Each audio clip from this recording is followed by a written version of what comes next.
Last time you were here, you were not on video. That's right. Hi, my name is Julie, and with Ramit's help, I've actually been able to just about triple my salary into the high six figures area.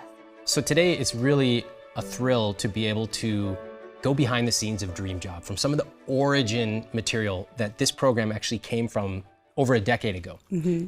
We will go through you going to law school and moving into Wall Street and then tech, but your current stage, tell us what you're doing and tell us in a nutshell how your dream job now, what does it look like?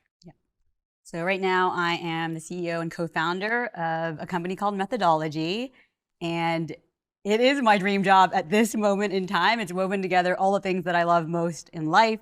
It's helping people, it's food, it's giving me a flexible lifestyle on the personal side of things. And like from where I am today, I see why I had to do all the jobs and milestones that have led up to this. So I have this job now. I'm prepared for it at this stage in my life. It's not something I could not have started this company at age 27, right? I had to go through the things that I went through, and I couldn't be happier. I feel so blessed every day with the foundation that we built years ago, and it's serving me now. It gives me confidence that no matter what stage in my career I'm in, like at any given time, I feel like given my current skills and given my current values in life, I can have my dream job at any given point in time. Even though that dream might change over time. Oh yeah, they definitely change. Yeah, so you've gone through all of the seasons. You were very growth oriented in your 20s, willing to put in the work. As you started off in law school, pretty early on, you were unhappy. And I remember we would, what was it, Instant Messenger? Instant Messenger. And you were just telling me like, this is horrible. And I was like, how do you have so much time to instant message me when you're supposed to be in class? And I guess that's what happens when you hate your class. Yeah. So you told me. I was like 10 years from now, I already knew by my first year, 10 years from now, there's no way I'm gonna be an attorney. I will probably, practice law for long enough to pay off, any debt that I have, and then I definitely need to switch right away. So what's going through your mind when you say something like that? I remember how painful that was because I didn't like what I was doing. I was bad at it because of that. So you feel like a failure, and then you end up in this negative feedback loop where you feel like a failure. But when you feel like a failure, how do you have the confidence to even make a change to pull yourself out of that darkness? So it felt really hopeless at times. And it was scary because a large part of my identity growing up, I was always this high achiever, student body president, Stanford. And to have to let go of my attachment to this idea that I live this successful life and everybody thinks I'm smart, and to have to set that aside and be willing to drop out of something and admit that I made a really, really bad decision. Yeah. That was hard. That was one of the hardest things I've ever been through in life. Even to this day, I would say that was one of the hardest years of my life. And the decision making around that, and I always say, like, thank goodness you were around to help coach me through it. I don't know if I would have had the courage to leave when I did, or maybe I would have been one of those people who became a lawyer and then changed careers years later. Who knows when the change would have happened? Yeah. I'm glad I dropped out after 1 year. I guess that's fast compared to a lot of lawyers who hate their jobs 10 years into their careers. Absolutely. Right? Like, I know from talking to you that it couldn't have come easy. I also know you had family pressures of being a successful Stanford graduate, lawyer.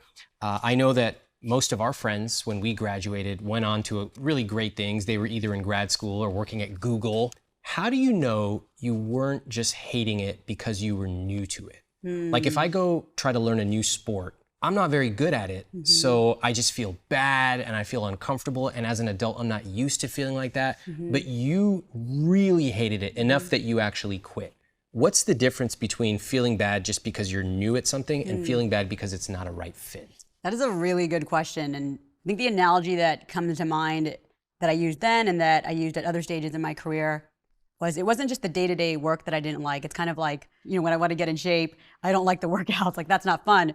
But what I always think through is when I look at people several years ahead of me, do I want that job? So when I looked at what lawyers were doing day to day, I didn't feel like there was a light at the end of the tunnel. I looked at that job and I was like, wow, that's not going to be that different from the stuff I'm doing in law school right now. So, it's not going to get better. And whereas like with the workouts, which I hate, I do want that physique. So, so then the pain is worth it. So I I didn't see, the vision to me didn't resonate. Wow. So you're looking at your future and you're saying, when I win, I actually lose. Yes.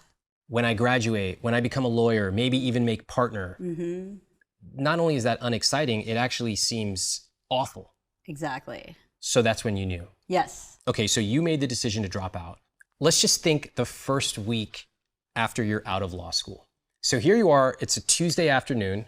You're used to being in class with all these other lawyers. And I remember you taught me all these words. There's gunners and there's this and that. And here you are sitting in your apartment. Maybe you walk outside. It's Tuesday at 3 p.m. and walk down, get some coffee. How do you feel at that moment? I felt really lost. And just to set the scene, I think that at that stage, I very quickly knew I had to move home. So there was a lot of packing up my closet and moving back into my mom's house because I had no job lined up and no income. And at that point, as you may recall, I felt despondent about whether anyone would even hire me. So I didn't even want to take the bet on keeping my apartment. I was like, okay, I need to move to a lifestyle where I have no expenses or minimize expenses as close to zero as possible, because who knows how long this job search is going to take. Am I even employable right now? So I played it really safe, packed everything up, moved in with my mom. So she was simultaneously ecstatic and miserable because she's like, my daughter's home, but also I dropped out of school. Home. Exactly. And so at that time, I felt, a lot of fear, and because there were so many unknowns. I didn't know at that point what is the career path I'm going to go down, and even if I knew, would anyone give me a chance after I dropped out of law school? But yeah, it was scary because in a way, I had to admit that I made a mistake. And I had to admit that to everyone I knew, all my friends and family, that going to law school was a mistake. It wasn't the right decision for me. Looking back on that now, more than a decade later, what do you see young Julie as going through with your perspective now? Yeah, there was an obsession back then with what do people think about me that drove a lot of my decision making in life. And I think that's why having to let go of what people think about me, or even just be willing to accept that, I guess she doesn't have her stuff together as much as I had thought. Letting go of what people think, I was forced to learn that lesson. I had no choice, because if I had continued to care at that point in my life, I would have been miserable. So it was so bad that I had to let go of that. And as it's turned out, looking back 8-10 years later, that's one of the most freeing things that's ever happened to me, because as I've moved throughout my career now, I don't walk into a conference room today and ever think, I'm going to prove myself. Everyone's going to walk out of this room and think, damn, that bitch is smart. I don't have that attitude. I never feel like I have to prove myself anymore, because I just let go. I was forced to let go very early in my life and career of, do people think I'm smart? You recently said something very offhandedly that has stuck with me, and it surprised me. You said, if my company fails, I hope it doesn't, but if it does, I won't take it personally. I'm not defined by my company. And I've been thinking about that since you said it, because I don't think I'm at that level where if my company failed, I wouldn't take it personally. I would. And I do think in a lot of ways it does define me. So I share that because I think you have done a lot of internal work, starting back there where you had to do it. And it forced you to develop these skills of not caring. I haven't been forced into that situation. And so I could do it, but I haven't. And I just have to say, it's very inspiring to hear someone actually living that. Thank you. I hope you never have to learn. I feel like that kind of lesson is only learned when you go through something like so dark, where you literally have to fail pretty badly at something. You do feel like a failure at the time, because you always feel that way when you say that you're going to do something and you don't see it through to the end. So in a way, I did feel like a failure that way. Now, looking back, do you still think that now? And if you had young Julie here in front of you, agonizing over going back to law school tomorrow because she just hated what she went through today and yesterday and for the last 3 months, what would you tell her? I still do in general think that when you don't see something through, I feel like a failure, but it's more nuanced now, right? So it's all about learning when to cut your losses, frankly, because there's something better on the horizon, and knowing when there's a time where you really should see it through. I definitely don't regret dropping out of law school ever, not for a single day of my life, but I still feel that way. I think that I'm more careful now what I commit to. I don't feel like I've had a lot of situations in my life since then where I've needed to not go through with something because I've learned to not jump into something so big without thinking it through so much more deeply now. So you made the decision to pull the plug on law school, and then you're at home despondent, very down. Will anyone ever hire me? Because in your mind, you represented a failure. So you came to me, and I remember, and we talked about it, and I remember encouraging you. There are jobs, like these companies don't even know about law school. You don't even have to put on your resume if you don't want. But I did say to you, I will help you if you do everything I say. Do you remember that? Yeah, I remember it now. And I said, you have to do everything I say. And you agreed. You put your trust in me. And that is the best kind of career relationship you can have if you need help. I know you put your trust in me, and I try to steer you the right direction. So here you are, you dropped out of law school. You go through a lot of turmoil, internal, you do a lot of work. You have to just start doing stuff even though it doesn't feel good. And I want to fast forward through the process, and you end up working at a top tier Wall Street firm. So that is amazing. How did it feel walking into that lobby in downtown San Francisco the first day, and you're walking into that lobby and flashing a badge? How did that feel? Oh my God. It felt like such a relief because of all the obstacles I had to go through, mostly my own mental blocks. Like I never even thought it would be possible that what was real was even within the realm of possibility in my mind. So it was very surreal, and I probably had that surreal feeling almost the whole time I was there, and I had a level of gratitude probably that others in my analyst class didn't have, because I felt like something like that shouldn't have happened to someone like me. Yeah, but you did do the work to get in there. Yeah. It did not just fall down from the sky. You had to apply, you had to go through a lot, interview very well, and your competition was fierce. Yes. So you earned your role there. If I'm the hiring manager at this Wall Street firm and I said, why'd you drop out of law school? Your failure story would have been, well, I don't know, I couldn't cut it, I wasn't good, I just don't know what I want in my life. But instead, what story did you tell that hiring manager in that interview? Yeah, I remember telling them I looked at what lawyers were doing every day. I talked to lawyers and realized that I would not enjoy my day-to-day work. I would probably end up wanting to switch careers. So why would I finish law school, spend all the time trying to become a good attorney, only to change careers later if I can just do that now? Life is short. And my interviewers, they had so much respect for that because they were obviously older than I was and had friends who were lawyers. So the story was reasonable. Like I said, they're like, of course. That makes a lot of sense. You took ownership of that decision. It didn't just happen to you. You owned it, and you flipped that story into something positive. And I think that's very inspirational. That's the reason that you got that job and you earned it. So here's something interesting. You told me by the second year, you felt you weren't learning anymore. And you even said about that role, you said 6 months where I'm not learning isn't worth the money. Now you were being paid very well. So tell me about that now. Yes. Let's see, at that time I was around, 2 years in my mid-20s, and my mind was still sharp. And Wait, like you're some geriatric person now. My mind was still sharp. My joints still worked. What are you talking about? No, but it felt I was just so hungry then to learn. Not that I am not now, but I just remember picking things up so easily. And so, I felt bored very quickly. And I had the rest of my life to make money. Yeah. Right.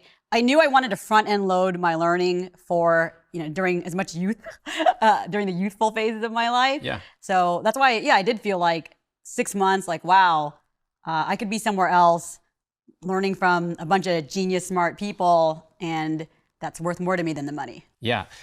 I think the way you're talking is really interesting. Most people don't talk like that. It almost seems morbid, where, I was sharp then, and there's a limit to your malleability of your mind. But I think there's something to be said for that. I think the same about money. My uncle taught me something very interesting. He said the prime years to spend your money are between 40 and 60. Of course, after you'll still spend it, but maybe you have health issues, maybe somebody in a partnership passes away, but you have that time. Now, you don't want to run out of money, but you really want to be intentional about how you spend your money. And I think what you're saying is you also want to be intentional about how you spend your time. because you have this prime period where you can absorb things, where you're humble enough, where an extra $3,000, it's just going in the bank or it's just going to be spent going out with friends. You're not supporting a family. So you made the decision after going through reinvention season, where you went from law school to a Wall Street firm. You're in your growth season. You're like, I want more. I want to just soak up everything there is. And you decided to interview and switch to a tech firm. Okay, so now you've gone law school, Wall Street, tech firm. You told me, I knew I wanted to work somewhere small where I would be rewarded for being hungry. This is classic growth season. What did you mean by that? And how did you know that this company was the right one for that? I developed that point of view because at the Wall Street job, I wanted more responsibility, and they said, no, this is a structure. You have 3 years in the analyst program. You have to finish those 3 years before you can get promoted to become an associate, at which point you can do these additional responsibilities. I thought that was crazy because I was so skilled. I was like, I'm already better than these associates. Like, I want more responsibility. They wouldn't do it, right? So in tech, when I interviewed for the company I ended up joining, one of the reasons why I picked that company over others was the manager that I would be reporting to, who's still my mentor today and was the first investor in my current company, was the smartest person I'd ever met in my life.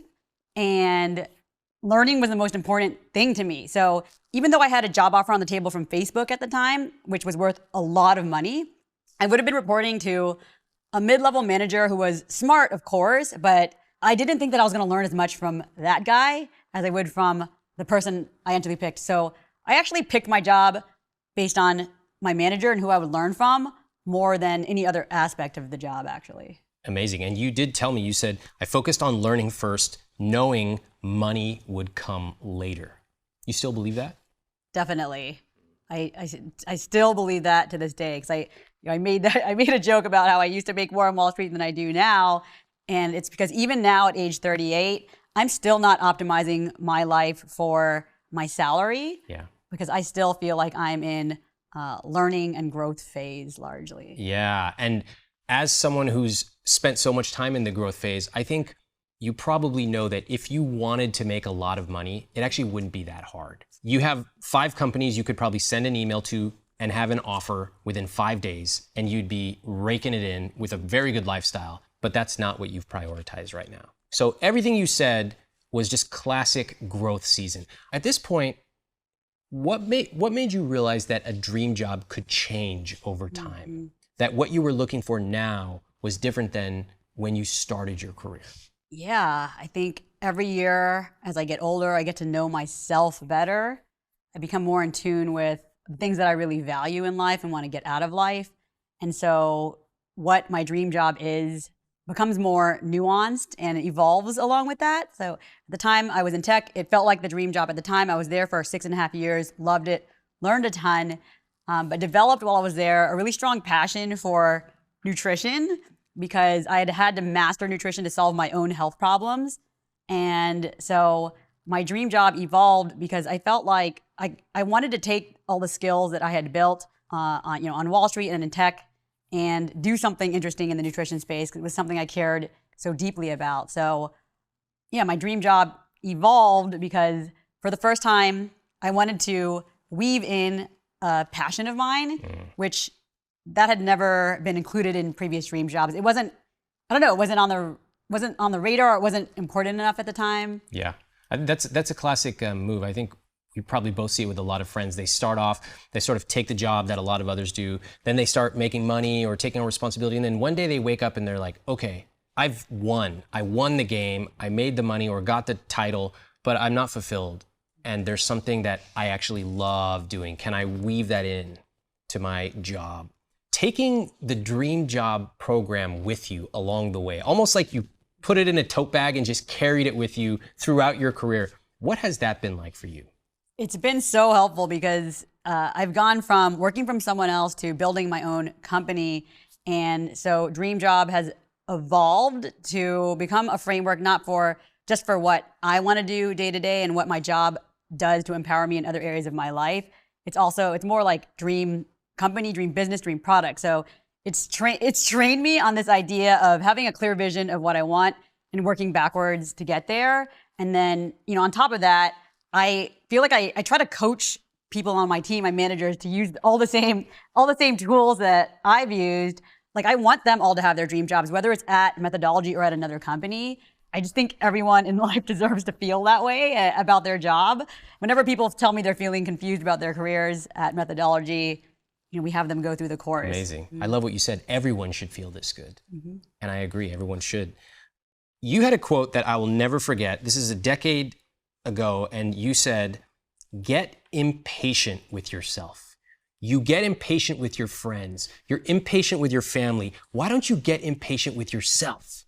Tell us about that. And looking back, what would you say to that young Julie? How has that changed over time? I definitely still feel that way. I'm so glad that she was fired up and impatient and didn't just wait for things to get better. And also, it's this idea that I talk about all the time. Yeah, we're so obsessed with other people's business. We don't focus enough on our own business and our own issues. So yeah, I'm glad that I did that then. And that kind of discipline about career progress serves us well in any area of our lives. Yeah. The amount of impatience you displayed back then, 10 years ago, and those hard conversations and interviews and wondering, am I doing the right thing? That was critical and that was important.